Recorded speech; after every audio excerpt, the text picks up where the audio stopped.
Assalamualaikum warahmatullahi wabarakatuh. Salam sejahtera, salam damai kepada para hadirin semuanya. Marilah kita panjatkan puji dan syukur kepada Allah Subhanahu wa Ta'ala atas segala nikmat anugerahnya yang tak pernah putus kepada kita, sehingga kita bisa berkumpul di YouTube Pak Yanto selaku dosen pada kesempatan yang berbahagia ini. Hadirin yang berbahagia, saat ini Pancasila masih sering kita abaikan. Jika melihat dari segi kepatuhan kita dalam menjalankan perintah dasar Pancasila, mengapa masih banyak para penghuni negeri ini yang sering mengabaikan Pancasila sebagai dasar negara Indonesia? Contoh saja sila pertama, ketuhanan yang Maha Esa.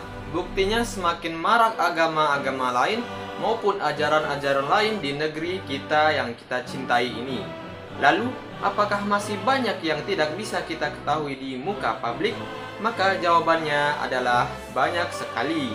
Untuk itu, pada hari kelahiran Pancasila ini, saya mengajak dan menyerukan untuk kembali pada jalur dasar negara kita dengan menjalankan aturan-aturan yang ada di negeri kita ini melalui sila-sila yang ada di Pancasila. Sejak 1998, kita memasuki era reformasi. Di satu sisi, kita menyambut gembira munculnya fajar reformasi yang diikuti gelombang demokratisasi di berbagai bidang. Namun, bersamaan dengan kemajuan kehidupan demokrasi tersebut, ada sebuah pertanyaan mendasar yang perlu kita renungkan bersama. Di manakah Pancasila kini berada?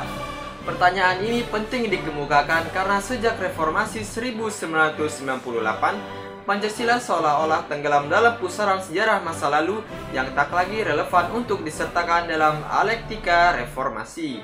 Pancasila seolah hilang dari memori kolektif bangsa. Pancasila semakin jarang diucapkan dan dikutip dan dibahas baik dalam konteks kehidupan, ketatanegaraan, kebangsaan maupun kemasyarakatan.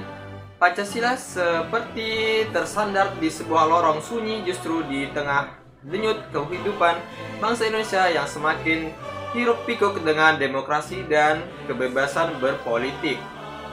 Ada sebuah penjelasan mengapa Pancasila seolah lenyap dari kehidupan kita. Pertama, situasi dan lingkungan kehidupan bangsa yang telah berubah baik di tingkat domestik, regional maupun global.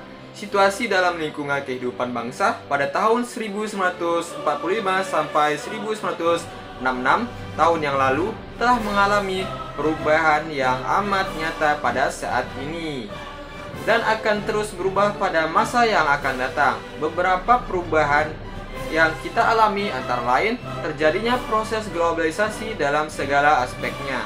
2. Perkembangan gagasan hak asasi manusia atau HAM yang tidak diimbangi dengan kewajiban hak asasi manusia.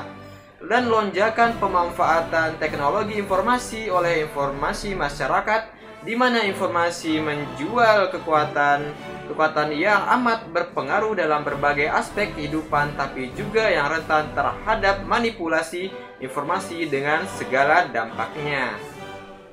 Melalui gerakan-gerakan nasional reaktualisasi nilai-nilai Pancasila bukan saja akan menghidupkan kembali memori publik tentang dasar negaranya, tetapi juga akan menjadi inspirasi bagi para penyelenggara negara di tingkat pusat sampai di daerah dalam menjalankan roda pemerintahan yang telah diamankan rakyat melalui proses pemilihan langsung yang demokratis.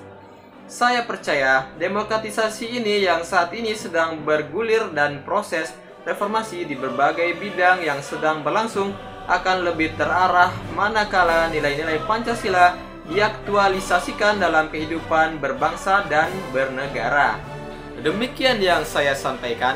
Kalau ada salah atau perkataan saya yang salah kepada kawan-kawan semua atau menyinggung hati kawan semua, mohon dimaafkan karena saya hanya manusia biasa dan manusia itu tidak luput dari kesalahan. Wassalamualaikum warahmatullahi wabarakatuh.